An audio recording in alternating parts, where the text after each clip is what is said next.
Assalamu alaikum. 1 p.m. This is Radio Pakistan. The news read by Aisha Ghazi. First, the headlines.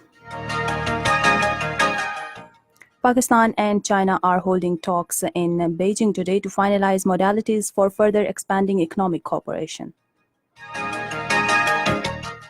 Senate was informed today that the government is launching national immigration and welfare policy for overseas Pakistanis soon.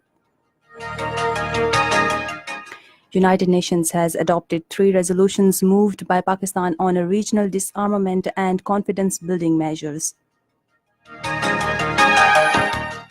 US-led war on terrorism has killed over 500,000 people in Afghanistan, Iraq, and Pakistan post 9/11 attacks. Now the news in detail. Pakistan and China are holding talks in Beijing today to finalize modalities for economic cooperation. Secretary of Finance Arif Ahmed Khan and Governor State Bank of Pakistan Tariq Bajwa are part of the delegation. The talks are in the backdrop of Prime Minister Imran Khan's recent visit to China, during which 15 agreements and MOUs were signed to enhance cooperation in economy, trade, and other sectors.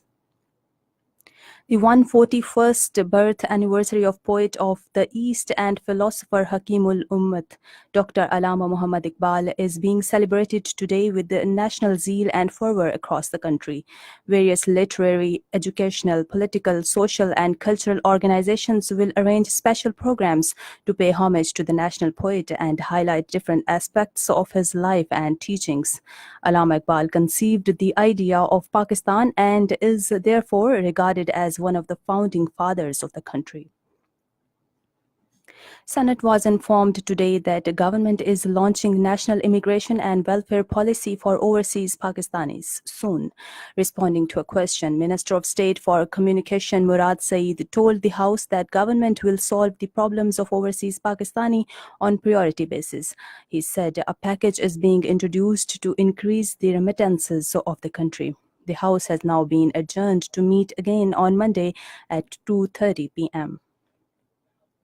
National Assembly was informed today that an amount of 7.5 billion rupees have so far been deposited in the Dams Fund of Supreme Court of Pakistan and the Prime Minister. Minister of State for Revenue Hamad Azhar told the House today that out of this amount, 804 million rupees have been received from international sources. Taking the floor, Information Minister Chaudhry Fawad Hussain said government has given unprecedented media freedom in the country.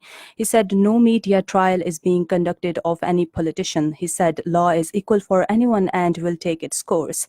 Thus, the House has now been prorogued.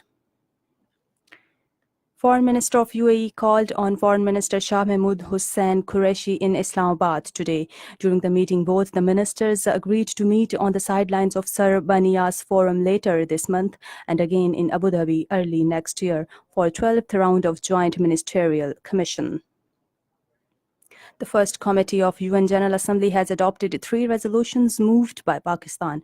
In a tweet, Pakistan's permanent representative to the United Nations, Maliha Lodi, said resolutions are on regional disarmament, conventional arms control at regional and sub-regional level, as well as confidence-building measures in the regional and sub-regional context. Hasib Athar took oath as the chairman of Federal Public Service Commission at a ceremony at Aiwan-e-Sadr in Islamabad today. President Arif Alvi administered the oath to him.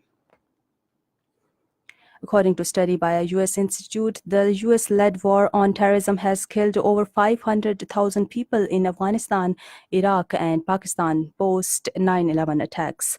The study conducted by Brown University states that the deaths over the past 2 years has shown a 22% increase. It shows the death toll includes civilians, security personnel, and the militants. The report says that the number of indirect deaths was several times larger than deaths caused by direct war violence, bringing the total death count to well over 1 million people. It says fatalities in Afghanistan as of October 2018 stood at about 147,000 people.